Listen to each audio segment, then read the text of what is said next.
This is the War Brief Daily for April 29th, covering the Iran conflict and the wider Middle East theater. Tonight we're tracking 5 updates: Iran's Hormuz diplomatic gambit, Hezbollah's new unjammable drone threat in Lebanon, the IDF resuming strikes in the Bekaa Valley, Iran's accelerating economic collapse under the U.S. naval blockade, and U.S. pressure on Iranian-backed militias in Iraq. First, the Hormuz proposal. Confirmed by Axios and Reuters, Iran has offered to reopen the Strait of Hormuz and formally end the war, but wants to push all nuclear concessions to a later date. This is Tehran trading its most powerful economic leverage to get the U.S. naval blockade lifted, while buying time on the nuclear question. President Trump reviewed the proposal April 27th. White House Press Secretary Caroline Leavitt confirmed his position. He wants freedom of navigation and removal of Iran's highly enriched uranium. Trump called the offer much better than before, but still not enough. ISWCTP assesses that IRGC Commander Vahidi, not the Foreign Ministry, controls actual Iranian decision-making. 4 regional mediators are receiving contradictory signals from Tehran. No deal closes until Vahidi signals yes. Second, Hezbollah's fiber-optic drone campaign. This is confirmed, and it matters operationally.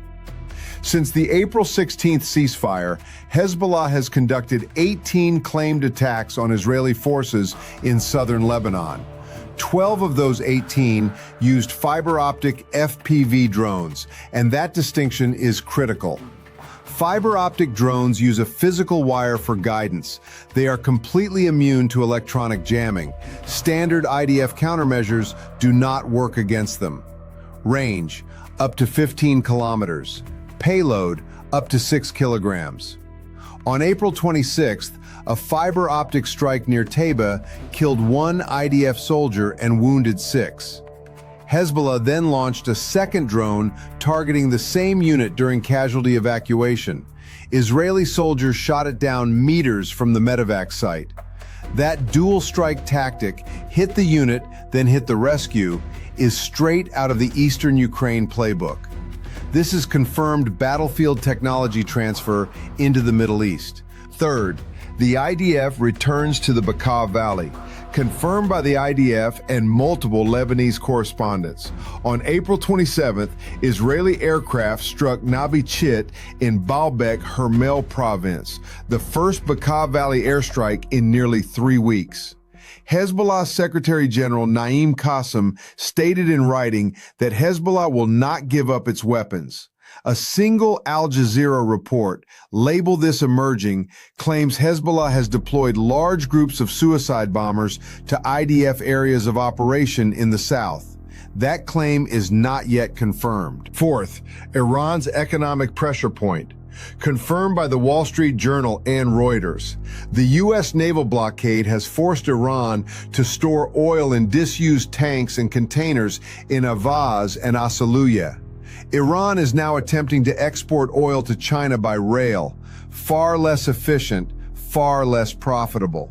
A sanctions analyst estimated Iran had roughly 13 days of onshore storage capacity before being forced to shut down oil production, with potential for permanent reservoir damage. Separately, Iran has suspended all steel exports through May 30th.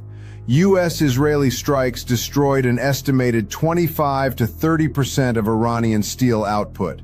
Tehran is hoarding what remains, almost certainly for military reconstitution. The Hormuz proposal is not diplomacy, it is economic survival. Fifth, Russia and Iraq. Confirmed. Iranian FM Iraqi met President Putin in St. Petersburg on April 27th. Throughout this conflict, Russia has been providing Iran with satellite imagery of U.S., Gulf, and Turkish military positions, implicating Moscow directly in Iranian targeting decisions. On Iraq, U.S. officials warned Baghdad's Shia coordination framework that Washington may reassess its entire security and economic relationship with Iraq after a sanctioned militia leader carrying a $10 million U.S. bounty attended a framework political meeting. Some counterterrorism and Iraqi security forces training programs have already been suspended. What to watch next? Monitor whether Iran formally revises the Hormuz proposal in writing and whether IRGC Commander Vahidi publicly signals support or opposition. Track IDF casualty rates from fiber-optic drone attacks. If they accelerate, expect Israeli escalation in Lebanon. Watch for satellite imagery confirming Iranian oil storage conditions.